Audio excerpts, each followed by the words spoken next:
मुझे पाकिस्तान की बॉलिंग का कोई मसला लगता नहीं है न्यूजीलैंड के अगेंस्ट, और न्यूजीलैंड की भी बैटिंग जो स्ट्रेंथ है वो बड़ी तगड़ी है। उनकी भी जो बॉलिंग है ना, एशियन कंडीशन में पाकिस्तानी उनको टैकल कर सकते हैं। मुकाबला होना है न्यूजीलैंड की बैटिंग का और हमारी बॉलिंग का।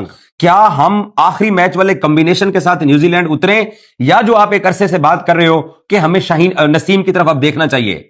देखिए, अगर नसीम शाह को रखते हैं ना, जाहिर है बहुत एक्सपीरियंस बॉलर है आपके पास इस वक्त। जो फास्ट बॉलिंग के ऑप्शन जो प्लेइंग 11 में लास्ट मैच हम खेले हैं, उसमें एक राणा फहीम अशरफ है और दूसरा सलमान मिर्जा है। तो क्या सलमान मिर्जा और राणा फहीम अशरफ के साथ इस टूर्नामेंट में पूरा आप सर्वाइव कर जाएंगे? तो इसका जवाब मेरे ख्याल में नाम ही होगा। आपने स्पिनर की जो इतनी ज्यादा तादाद में स्पिनर खिलाए हुए हैं, इस इंडिया के खिलाफ भी इतनी फौज स्पिनर का खिलाने का कोई फायदा हुआ तो नहीं। मैं तो पहले दिन से ये कहता था कि नसीम शाह को टीम में होना चाहिए, और नसीम शाह आपका पहला ऑप्शन होना चाहिए, वो ऑटोमेटिक चॉइस होनी चाहिए शाहीन शाह अफरीदी से भी पहले। मुझे नहीं समझ के क्या सोच के टीम मैनेजमेंट जो है वो सलमान मिर्जा को कभी ले आती है, कभी शाहीन शाह अफरीदी को ले आती है, क्योंकि बड़े एक्सपीरियंस बॉलर है। अभी हाल ही में IL T20 को उनको बड़े गौर से बड़े पास से देखा है, अपनी टीम को उन्होंने चैंपियन बनवाया है। डेथ में अच्छी बॉलिंग करते हैं, फिर मिडिल में वो अगर उनको बॉलिंग करा दी बड़े अच्छे करते हैं। नए बॉल के साथ तो है ही बड़े जबरदस्त बॉलर। वन बाय वन चलते हैं। मुख्तसरन आपको लगता है कि बॉलिंग को थोड़ा और सेटल डाउन करना चाहिए? जी बिल्कुल, मुझे लगता है कि एक आधे अगर आप जो आपके 3 ऑलराउंडर खेल रहे हैं, ऑप्शन दीजिए ना। अगर नसीम को इन करते हो तो क्या फिर आप इब्रार को ऑलरेडी बाहर बिठाया हुआ है? देखिए, आप जो राणा फहीम अशरफ खेल रहे हैं, जो नवाज खेल रहे हैं, जो शादाब खेल रहे हैं, इनमें से किसी एक को ड्रॉप कर सकते हैं। देखिए, लास्ट मैच में बाबर आजम ने बैटिंग नहीं की। इट्स की वो जो 20-25 रन की बैटिंग की लालच, रन की लालच है माइक हेसन को। देखिए, वो लालच जो है ना, वो राणा फहीम अशरफ ने एक मैच जिताया ना, वो सदियों में कभी कभार एक होता है कि 10-15 साल में एक मैच आपका ऐसा था जो आपको 9वें नंबर वाला बैटर आके जिता सकता है। अगर तो आपने ये देखना है तो फिर आप प्रॉपर एक बैटर खिला देना। अगर आपने 20-25 रन की लालच करनी है, Finn Allen, Tim Seifert, Mark Chapman और डैरल मिचेल छठे नंबर पे आते हैं। और ये जो सेंटर भी बड़ी अच्छी बैटिंग कर रहे हैं। ये जो तगड़ी बैटिंग लाइनअप है, इसमें आप मतलब आपका एक एक करके पॉइंट्स पे जाते हैं। आप चाहते हो नसीम इन हो जाए और इन्हें ऑलराउंडर में से एक बैठ जाए? देखिए, मैं ये कह रहा हूं कि 2 जेन्युइन पेसर अगर हो जाए तो पाकिस्तान के लिए बहुत अच्छा होगा, क्योंकि आप हो सकता है कि स्पिन पे उनको फंसा ना सके। ये कंडीशन देखनी पड़ेगी। अगर थोड़ी बहुत कंडीशन देखें, इंडिया के खिलाफ हमने खिला दी ना, उनके 2 फास्ट बॉलर ने हमारे पहले 5 ओवर में मैच खत्म कर दिया था। तो कंडीशन के हिसाब से पाकिस्तान को ये प्लानिंग करनी चाहिए और कंडीशन के हिसाब से पाकिस्तान को आगे चलना चाहिए। सिकंदर रजा स्पिनर को मारता है, श्रीलंका के लोकल स्पिनर जिनका घर है। तो आप ये देखें ना कि अगर इस तरह की कंडीशन आ जाती है, इस तरह की सिचुएशन अगर आ जाती है, तो फिर आपके पास एक जेन्युइन फास्ट बॉलर तो होना चाहिए जो उस वक्त आपको काम दे। अब राणा फहीम अशरफ ठीक है, बहुत अच्छे बैटर है, बहुत अच्छे बॉलर है, मगर उनको आप रेगुलर नहीं खिला रहे। पिछले 3 मैचों में आपने उनको बॉलिंग नहीं करनी थी, एक मैच में उन्होंने 2 ओवर किए हैं। तो इस सिचुएशन के अंदर आपका जो रेगुलर बॉलर होता है ना, जो रिस्पांसिबिलिटी वो जो निभा सकता है। मैं एक बात बोलूं, न्यूजीलैंड की तगड़ी बैटिंग लाइनअप देखकर ना इब्रार को बेंच पे अफोर्ड नहीं कर सकते आप। देखिए, इब्रार ऑप्शन के तौर पर अगर आप खिलाते हैं तो आपके पास आगे तो आपका नवाज जो है, आपका उस्मान तारिक जो है, आपका साइम अयूब, क्या ये कम इब्रार से बॉलिंग कर रहे हैं? तो एक ऑप्शन तो आपके पास है। सर मेरी बात सुनो, आपका हमेशा से पिछले 4 महीने से ये स्टांस रहा है कि आपने अगर बैटर खिलाना है तो प्रॉपर खिलाओ, बॉलर खिलाना है तो प्रॉपर खिलाओ।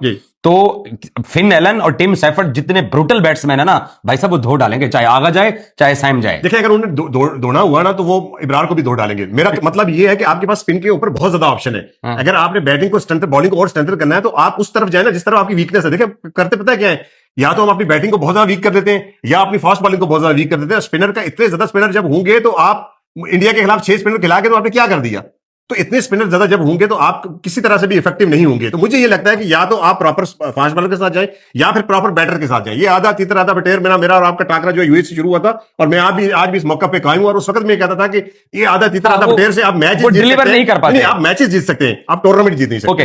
पाकिस्तान मीडिया की खबरों के लिए चैनल लाइक एंड सब्सक्राइब करें। धन्यवाद। जैसा कि आप सब जानते हैं, पाकिस्तान फेस करेगी न्यूजीलैंड को सुपर 8 की पहली गेम में। यह गेम कल रात को 6:30 बजे खेली जाएगी। अब T20 वर्ल्ड कप में एक दिन में 3-3 मैच हो रहे थे, इट वाज टू मच। अब सुपर 8 में हमें थोड़ा सा टाइम मिलेगा हर टीम को थोड़ा बेहतर तरीके से एनालाइज करने का, थोड़ा ठहराव आ जाएगा T20 वर्ल्ड कप में, और हमें भी थोड़ा ज्यादा टाइम मिलेगा कि हम हर टीम को अच्छे तरीके से स्टडी करें। अब आज के इस प्रीव्यू में मैंने किसी किस्म की कोई तैयारी नहीं की। होता है ना, मैं वीडियो से पहले अच्छी खासी तैयारी करता हूं, लेकिन आज की वीडियो में मैंने किसी किस्म की तैयारी नहीं की। तो न्यूजीलैंड को मैंने आपके सामने बैठ के रिवाइज करना, यानी हम कितनी टीमों का देख रहे हैं, अफगानिस्तान, जिम्बाब्वे, कनाडा, UAE, बहुत कुछ हमने देखा है। तो न्यूजीलैंड को एक दफा दोबारा से पढ़ना है, न्यूजीलैंड को एक दफा दोबारा से देखना है, उनका स्क्वाड देखेंगे, उनके एक एक प्लेयर को देखेंगे। और आज के इस प्रीव्यू में मैं पहले न्यूजीलैंड की तरफ आना चाह रहा हूं, क्योंकि हमें अपना तो पता है ना, हमारी बात मैं करूंगा, लेकिन जिनके साथ आपका मैच है इस टाइम उनको देखना, उन्होंने टूर्नामेंट में क्या किया है, उनकी तरफ से हाईएस्ट स्कोरर कौन था, किसने सबसे ज्यादा विकेटें ली हैं, वगैरह वगैरह, ताकि इस वीडियो के बाद ना आपको थोड़ा सा आइडिया हो कि न्यूजीलैंड पीछे क्या करके आई है टूर्नामेंट में, तो मिलके रिवाइज करेंगे। अच्छा, ये जो मैच है पाकिस्तान न्यूजीलैंड का, ये प्रेमदासा में ही है, कोलंबो में ही है। आपका जो कोलंबो का मेन स्टेडियम है बड़ा वाला, जहां इंडिया पाकिस्तान की गेम हुई थी, वहीं पे ये मैच है। न्यूजीलैंड ने अपनी ग्रुप स्टेज में 3 गेम्स खेली हैं, चेन्नई में और एक अहमदाबाद में। अब चेन्नई में वो 3 गेम्स खेल के आ रहे हैं, यही उनको प्रेमदासा की पिच पे स्पिनर्स के अगेंस्ट कुछ खास मुश्किल नहीं होने वाली। और न्यूजीलैंड के क्रिकेटर्स बहुत ज्यादा क्रिकेट खेलते हैं अब सब कॉन्टिनेंट के अंदर, पाकिस्तान बहुत ज्यादा आते हैं, आईपीएल जाते हैं।